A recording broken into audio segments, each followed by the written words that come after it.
Hola, bienvenidos a mi canal Alicia Mundo Hispano, Alicia 西班牙文化, soy Alicia.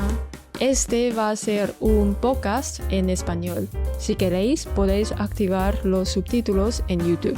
这集会是全西班牙语的内容，我们会来看如何判断现在经济好坏的指标。如果你有需要，也欢迎到 YouTube 打开字幕哦。Hoy quiero hablar de un tema de finanzas que me interesa mucho. ¿A quién no le interesa ganar más dinero?¿Y a quién no le interesa invertir en bolsa para ganar más dinero? Para eso es necesario observar un poco la economía, entender las señales y quizás identificar algunos indicios. Yo, por ejemplo, soy pésima con los números, con la economía, con las matemáticas, es decir, no tengo ningún don para esto.Aunque he hecho algunos cursos, la verdad es que no acabo de entenderlo y no me refiero a que no sepa calcular, ni eso, sino a que ni siquiera entiendo las explicaciones. Así que lo que hago es invertir en ETF, porque es lo que me parece más fácil de todo. Por eso cada vez que pongo dinero en ETF, solo me hago una pregunta.¿La economía va bien o va mal? Si va bien y el precio está bajo, pongo más. Y si no, espero. Y aquí viene el tema de este episodio. ¿Cómo podemos saber si la economía ahora va bien o va mal? Claro, hay muchísimos indicadores.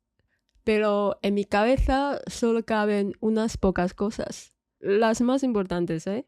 La inflación.Sí, vamos a tocar el tema de la inflación, la tasa de empleo, los tipos de interés y el precio de los bonos. Son conceptos que aparecen muy a menudo en las noticias. Hoy, en este episodio, vamos a explicar qué significa todo esto.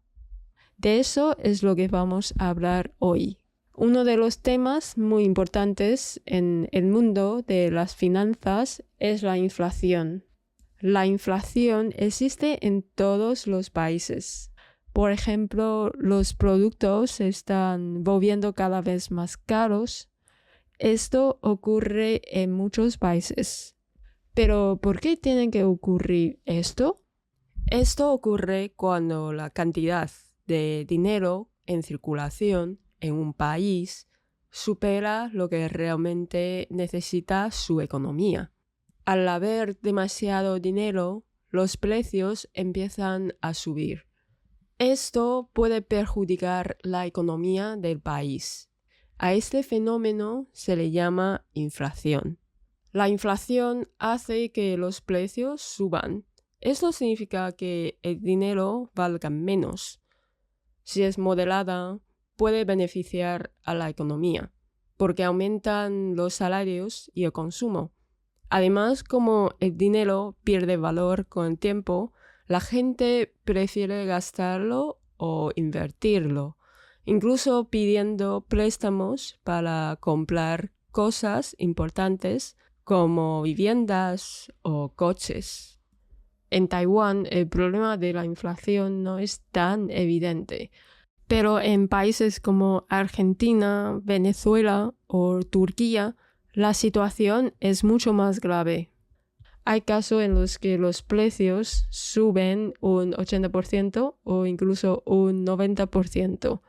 Por ejemplo, por la mañana compras un bote de zumo a un precio y por la tarde ese mismo producto ya cuesta mucho más. En Taiwán la inflación no es tan evidente.No hay subidas bruscas de un día para otro, pero con el tiempo sí se nota. Por ejemplo, en una década, un menú de Big Mac de McDonald's ha subido alrededor de 20%. Entonces, ¿por qué ocurre la inflación? Uno de los factores claves fue lo que pasó después de la COVID, y es el más reciente. Para evitar una crisis mayor,el Banco Central de Estados Unidos inyectó mucho dinero en la economía. Eso funcionó a corto plazo, pero a largo plazo ha generado inflación. Cuando hablamos de inflación no es algo nuevo. No es la primera vez que la economía mundial ve cambios grandes de precios. Además de lo que pasó después de la COVID, también hay eventos económicos importantes en la historia reciente que debemos tener en cuenta. En el año 2000 hubo una burbuja tecnológica relacionada con el sector de Internet, que finalmente estalló y provocó una caída de los mercados financieros. Más adelante, en el año 2008, se produjo una crisis financiera mundial muy grave. Esa crisis comenzó en Estados Unidos, con el estallido de la burbuja inmobiliaria, la crisis de las hipotecas de alto riesgo, y culminó con la quiebra de la empresa financiera Lehman Brothers, que fue una de las bancarrotas más grandes de la historia y desencadenó una crisis financiera global. Tras esas crisis, los bancos centrales de Estados Unidos aplicaron políticas monetarias expansivas. Es decir, imprimieron más billetes y los invirtieron en el mercado. Así aumentaron la cantidad de dinero en circulación para establecer la economía y evitar una recesión todavía peor. Esto hizo que mucho dinero llegara al mercado financiero y que cuando las personas y las empresas tuvieron más dinero disponible, la demanda subiera. Con más demanda y dinero en circulación, los precios comenzaron a subir, y eso es parte de lo que contribuye a la inflación. Otra razón por la que surge la inflación no tiene que ver con las crisis financieras, sino con los cambios y la reorganización de las cadenas de suministro globales. Cada vez más empresas intentan depender menos de China. Esto encarece la producción, porque China ha sido durante años uno de los centros manufactureros más baratos del mundo. Por ejemplo, Tesla está pidiendo a algunos de sus proveedores que eliminen componentes fabricados en China para los vehículos destinados al mercado de Estados Unidos, que sigue siendo uno de los mayores mercados de consumo del mundo. Además, debido a tensiones comerciales, muchas empresas están evaluando y reorganizando sus relaciones con proveedores para reducir la dependencia de una cadena de suministro controlada por China. Como China ha sido durante años una de las bases manufactureras más baratas del mundo, excluirla parcial o totalmente de la cadena de suministro global implica costes más altos. Por eso no es extraño que los precios de muchos productos estén subiendo. Otro problema importante deriva de la guerra entre Rusia y Ucrania. Ambos países son productores relevantes de materiales estratégicos, como el paladio. Es un metal raro que se usa en los coches. Y los gases industriales como el neón y el criptón. Estos dos gases son materias primas esenciales en la fabricación de semiconductores, ya que ambos se usan en el proceso del láser litógrafo. En el caso del paladio, hoy en día los países occidentales han encontrado una alternativa, que es importarlo desde Sudáfrica.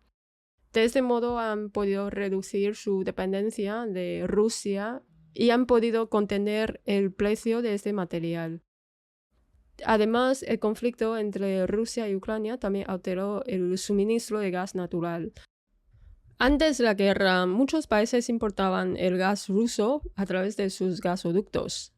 Y eso para Europa es muy malo, porque generó la dependencia de un solo proveedor. Después del inicio de la guerra, países como Alemania, Italia, Australia empezaron a usar el gas natural licuado. Es un tipo de gas que se enfría hasta unos 162 grados bajo cero, lo que permite convertirlo en líquido y facilitar su almacenamiento y transporte por vía marítima. Gracias a ese sistema, muchos países europeos han logrado reducir su dependencia de gas ruso. Pero para conseguir estos nuevos suministros, han puesto grandes inversiones y un gasto público muy elevado. Como consecuencia, los costes energéticos y de producción han aumentado, lo que encarece materiales que antes se obtenían de forma más sencilla y barata desde Rusia y Ucrania. A esto se suma el hecho de que China ya no se ofrece la misma mano de obra barata que en el pasado, lo que también presiona los costes de producción globales. En conjunto, todos estos factores son razones estructurales que explican buena parte de la inflación actual. Si miramos la historia, vemos que la inflación siempre ha estado presente. El problema es que con lo que ganamos hoy no podemos aspirar a mantener el mismo nivel de vida en los próximos años. Por eso es importante tener nociones básicas de cómo funcionan la bolsa, los fondos y los ETF. Y para ello hay que saber leer el mercado. ¿Qué indicios podemos ver o seguir? No sé cómo sois vosotros, pero en mi caso, ante dos opciones, el mercado bursátil taiwanés y el mercado bursátil estadounidense, he elegido el estadounidense. La razón es muy simple. Como no sé leer los informes financieros de una empresa, siempre elijo las más grandes. Pienso que los ETF son una buena opción, simplemente porque muchos millonarios los han recomendado. Si no tienes tiempo para analizar empresas o estudiar a fondo el mercado bursátil, apostar por ETF que siguen a los grandes indicios suelen ser una opción más razonable. La verdad es que antes incluso me apunté a un curso que enseñaba a invertir por valores, una especie de escuela que seguía la filosofía de Warren Buffett. El resultado fue que no perdí dinero, pero tampoco gané. Al final me quedé prácticamente igual. No avanzaba, no crecía. Claro, puedes decir que todo por la culpa del mercado, ¿no? Eso también era posible. Con el tiempo me cansé de todo eso y decidí poner el dinero directamente en ETF. Desde entonces va creciendo al ritmo de mercado. No es mucho, pero lo bueno es que tampoco tengo que pensar demasiado. En este episodio no pienso dar ningún consejo porque tampoco soy experta en ese tema. Ahora estoy leyendo un libro sobre economía, ya que me interesa perfeccionar algunas nociones de finanzas. Mi idea es compartir con vosotros algunos conceptos que he aprendido a partir de esa lectura. No te dicen en qué bolsa invertir ni dónde aplicar exactamente esos datos. Simplemente te dicen qué indicadores convienen observar, porque son indicios importantes que pueden decirnos algo sobre la situación actual del mundo financiero. Además, como lo que me interesa es el mercado bursátil estadounidense, esos indicios me vienen muy bien. Pero si lo que te interesa es el mercado bursátil taiwanés, esta información no te será tan útil. Uno de los datos importantes que influyen en la economía de Estados Unidos es el dato de empleo no agrícola de Estados Unidos. Esto es uno de los indicadores claves que se utiliza para evaluar la salud de la economía estadounidense. Este dato responde a 3 preguntas. ¿Cuántos empleos nuevos se han creado este mes? ¿Cuál es la tasa de desempleo? ¿Está subiendo los salarios? ¿Y por qué todo esto afecta a la bolsa? Más empleo significa más ingresos. Más ingresos nos lleva a más consumo. Si hay más consumo, habrá mayores beneficios empresariales. Todo esto favorecerá a la bolsa. Aunque cuando el empleo es demasiado fuerte, esto hace que suban los salarios y aumente la inflación, lo cual tampoco es positivo. Lo ideal es un crecimiento continuo, pero gradual, poco a poco. ¿Por qué es importante este indicador? Porque se publica una vez al mes, normalmente al inicio de cada mes, lo que nos permite anticipar si la economía de un país va bien o va mal. Hasta ahora todo es bastante lógico, ¿no? Vamos a repasar un poco. Si las empresas ganan más dinero, van a haber más puestos de trabajo, la bolsa sube, la gente invierte más en ella, el precio de los productos también sube. Así que los indicadores que suelen acompañar la mejora de la economía son la tasa de inflación y la tasa de empleo. Pero cuando la economía va demasiado bien, empieza a aparecer la inflación.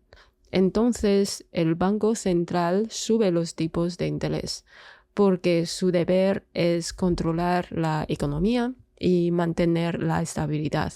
Al subir los tipos de interés, los créditos, las hipotecas, los préstamos van a ser más caros.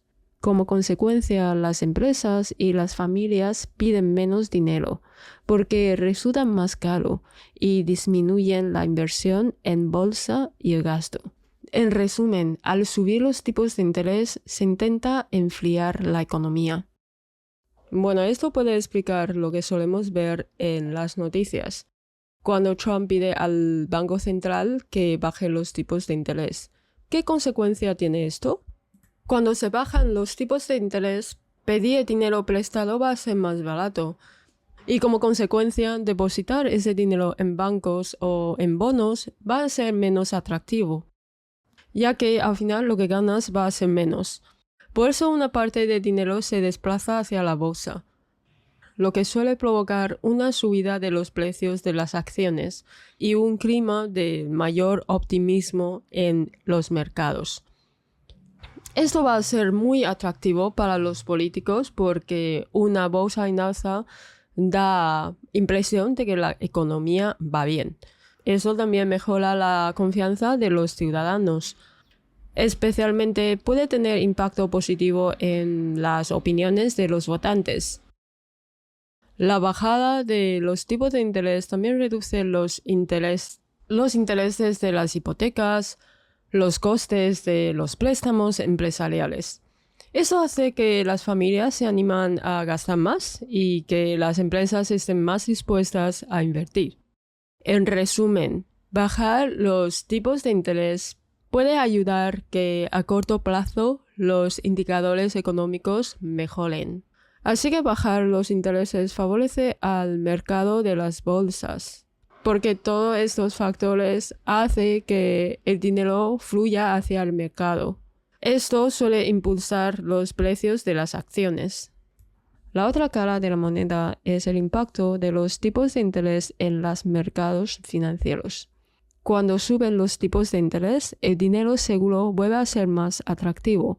Ahí es cuando muchos inversores venden sus bonos. Si el tipo de interés baja, el precio de bonos sube. Es decir, el precio de los bonos se mueve en sentido contrario a los tipos de interés. Para evaluar la economía, conviene observar los tipos de interés, el mercado de bonos, la inflación y empleo, no solo un indicador. Bueno, ahora todavía no lo entiendo de todo, pero intento explicarlo con mis propias palabras. Cuando la gente tiene miedo o busca seguridad, prefieren invertirlo en bonos, que se consideran más seguros. Eso significa que los bonos suben, porque en ese momento no quieren invertir su dinero en la bolsa. En cambio, cuando la gente tiene más ganas de invertir en el mercado bursátil, el precio de los bonos bajan. No van a guardar el dinero en los bonos, van a venderlos cuanto antes. Es decir, el precio de los bonos bajan. De esa forma también podemos ver que el precio de los bonos sirven como uno de los indicadores para entender si la economía va bien o no en ese momento. Bien, este es el contenido que pienso compartir con vosotros esta semana. También resuelve una duda mía, porque la verdad es que me cuesta entender los términos económicos. Quiero matar 2 pájaros de un tiro. Así que espero que disfrutéis de este contenido. Nos vemos la semana que viene. ¡Chao!